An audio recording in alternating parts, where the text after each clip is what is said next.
Today I'd like to talk about a magical source of energy for attack, namely the overprotected strong points.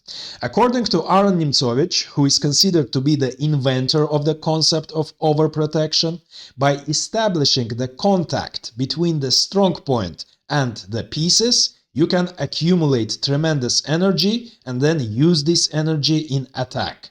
It seems that the first world champion Wilhelm Steinitz was aware of this concept even before Nimzowitsch, and the following game is a brilliant illustration of the magic power of overprotection. Steinitz starts with e4, his opponent plays the French defense, e6. The common line would be d4, of course, but in our game Steinitz starts his magical opus right on move 2. He plays e5, establishing the strong point. Now this pawn puts pressure on black's position.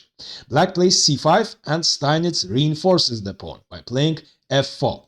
Black plays d5 and now his pawns are quite strong and they control the important squares on white's territory. For this reason, Steinitz decides to eliminate the d5 pawn and captures en passant, which at first sight doesn't make much sense, because white spent 2 tempi in order to push the e pawn to e5. Then he played f4 in order to reinforce this pawn, and now he captures en passant, after which the pawn disappears from e5.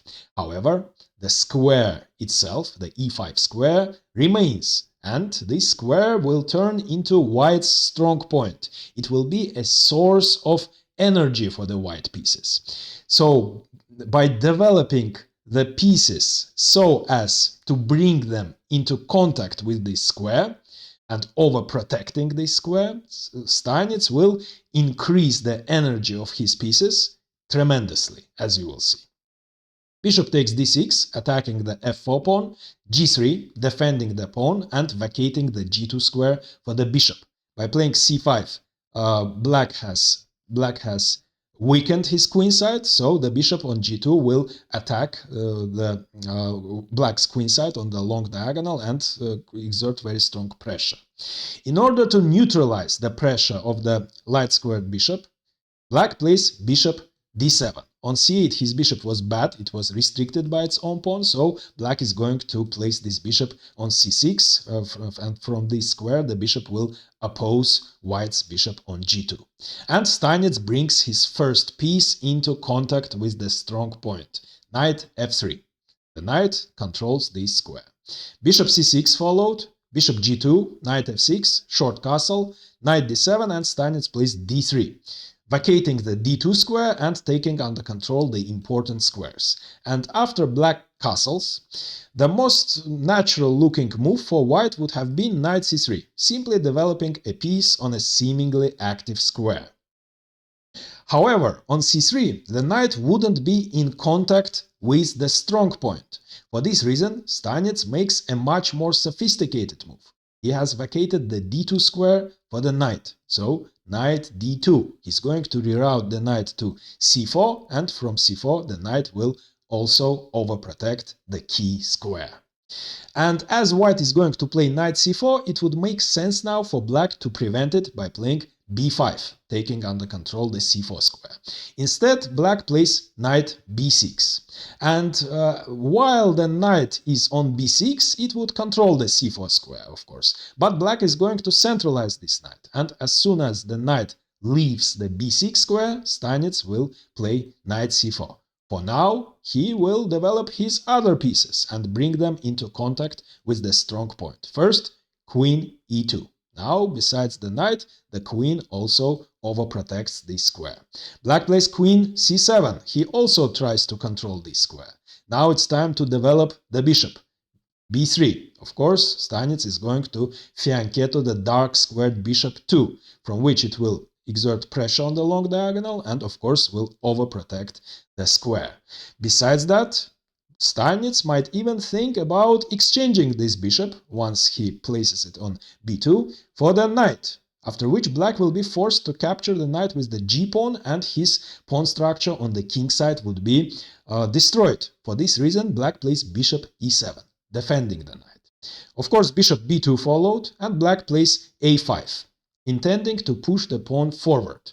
In order to prevent this, Steinitz plays a4, and takes under control the b5 square. This square is weakened because black played c5 and a5, and now it would be problematic for black to play b5 in order to kick the knight out of c4, because the d2 knight is going to jump on c4 next move. Black plays knight d5, and of course, now that the knight has left b6, Steinitz immediately invades c4. Knight b4 followed. The idea is to vacate the d5 square for the f knight. Black, in order to get some counterplay, must challenge white's tremendous control over the e5 square. And the only way of doing it is to play, of course, f6. So, for this reason, he must move the knight from f6, unblocking the f pawn. And Steinitz brings the rook into contact with the strong point. Now, the pawn, both knights, the bishop, the queen, and the rook are all overprotecting this square. And that means white pieces have accumulated a very big amount of energy. And now that white has full control over this square, it's time to invade it. So Steinitz is going to play knight e5 next move. And in order to get some counterplay, so black must think about f6. That's the only way to attack white's strong point. And the only way of doing it was rook e8, which black didn't do.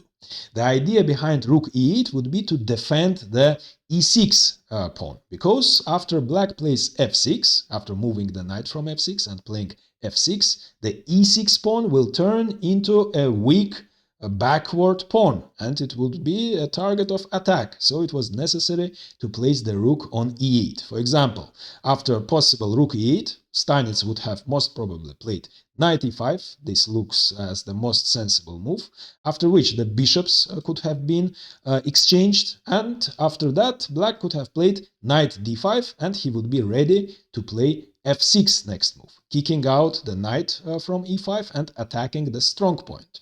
It's true, after the knight retreats, the rook's file would open and the e6 pawn would turn into a target of attack, but black could have retreated his bishop, after which the rook would have defended the pawn, and white would be only slightly better in this case. But black didn't play it. He left his rook on a8 and instead played knight d5 right away.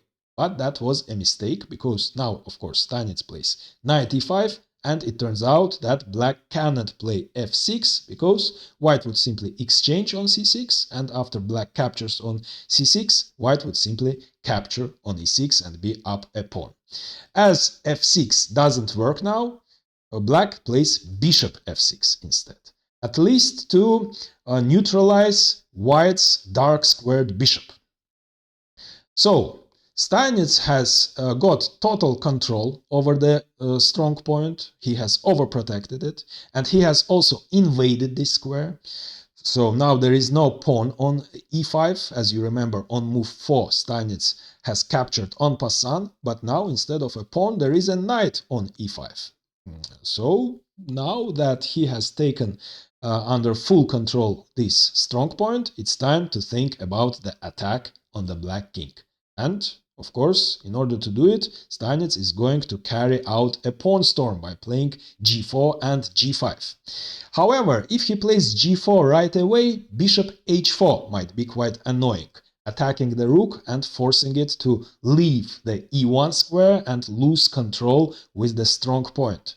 For this reason, before playing g4, Steinitz plays queen f2, taking under control the h4 square and preventing the black bishop from moving there after white plays g4.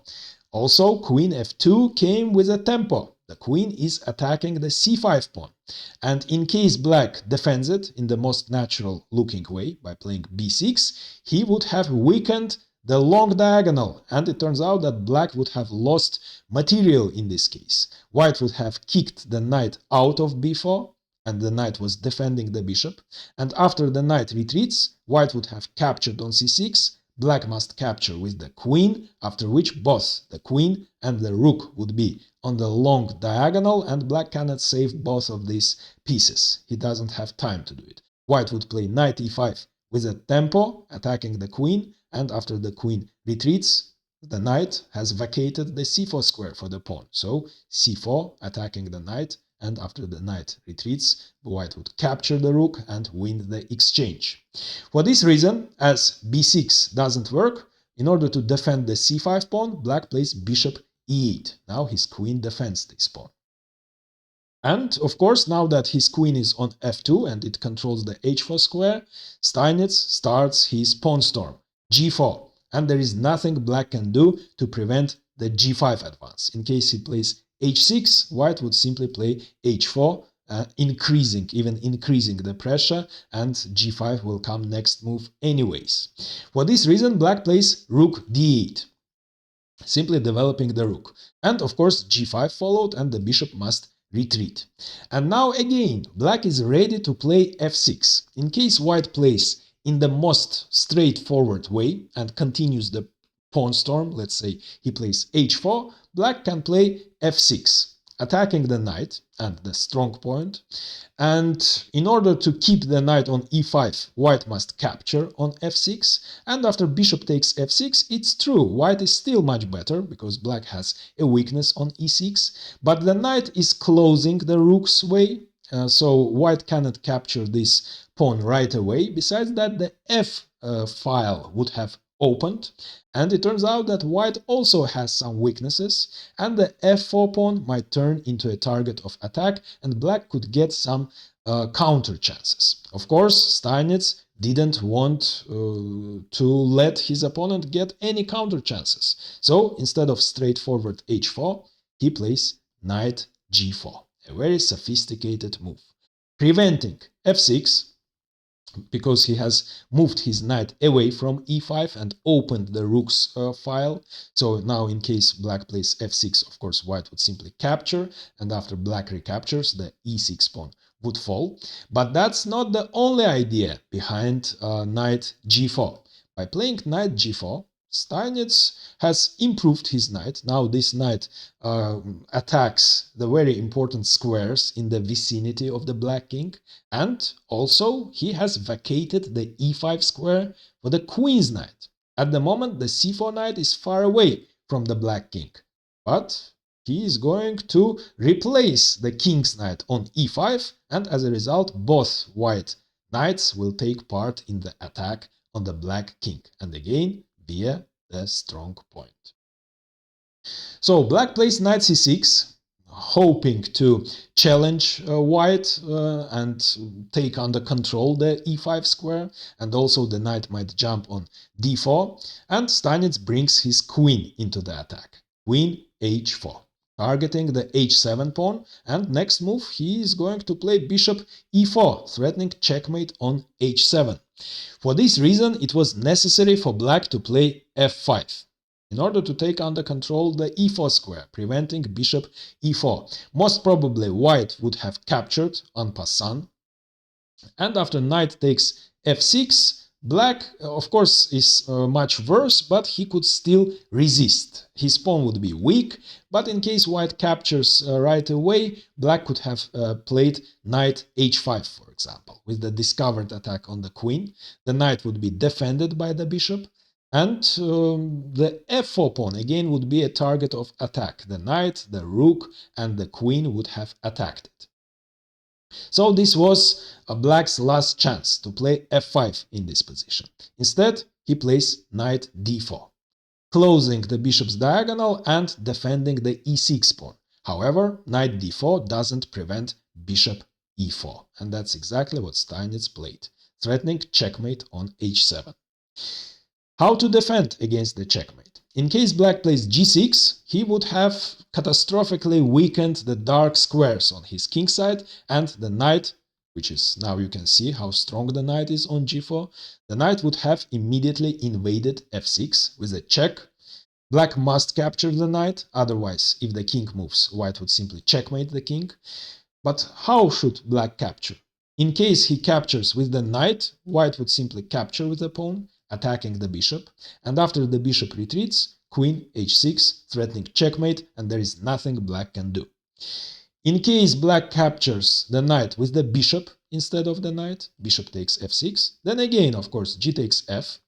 Now white cannot invade h6 right away next move in order to checkmate, because in this case the black knight would capture on f6, but white would simply exchange both of his bishops for the knights, because these knights are the only defenders of the king side. The d5 knight is attacking the pawn, the d4 knight might jump on f5, also taking part in the defense. So white would, would simply exchange both of his bishops for the knights, and then again the queen would invade the h6 square, threatening checkmate. So g6 doesn't work in this position.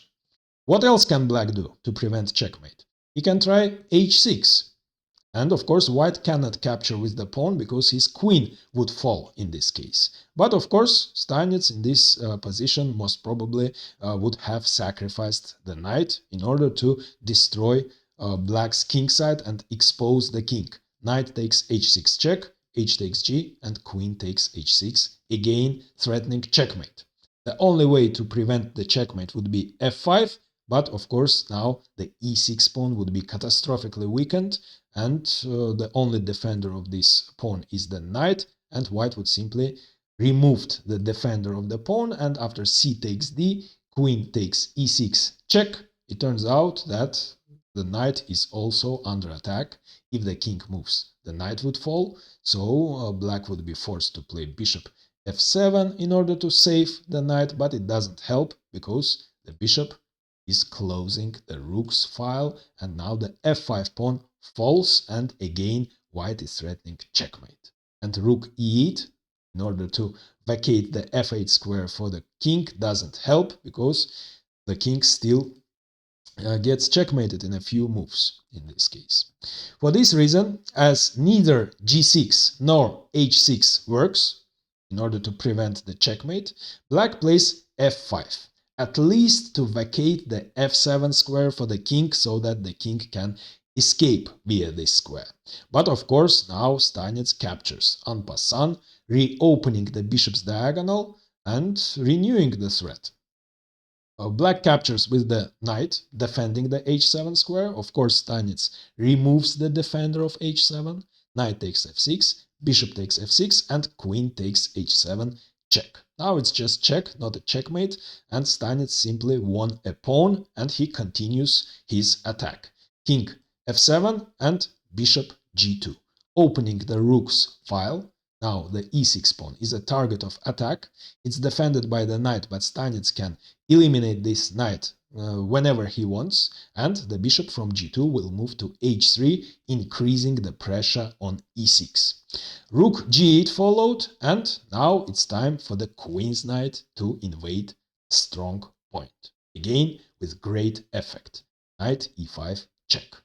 Black cannot capture the knight because after f takes e, the f file would open, and black is losing immediately. After king e7, the unguarded rook would fall. For this reason, after knight e5 check, black plays king f8. Rook f2 followed, b5. Black tries to create some counterplay on the queen side, but of course it's too late. A takes b, bishop takes b5, and bishop h3. Creating an immediate threat. Bishop takes d4, removing the defender, and bishop takes e6. That's why black defends the e6 pawn by playing rook e8. Now rook e4 followed. Black plays bishop c6, attacking the rook, and now you can pause the video and try to find Steinitz's final blow.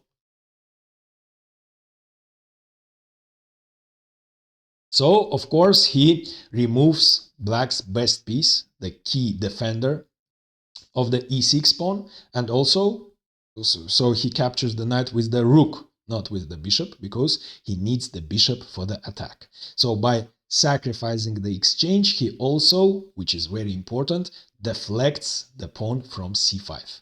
Black must capture with the pawn, and now this diagonal gets exposed, and bishop a3 check is deadly. Black plays bishop e7, but now the bishop is closing the rook's file, and the e6 pawn falls. Bishop takes e6, creating two checkmating threats, queen takes g8 checkmate and knight g6 checkmate. Black captures on a3. Now if white captures on g8, the king can escape via e7, but of course Steinitz plays knight g6, the knight controls the e7 square, and it's checkmate. And now I recommend watching a game in which Nimzowitsch miraculously transformed his bad pieces and carried out one of the greatest knight maneuvers in chess history. But first like this video and subscribe, as it's really helpful for the channel growth.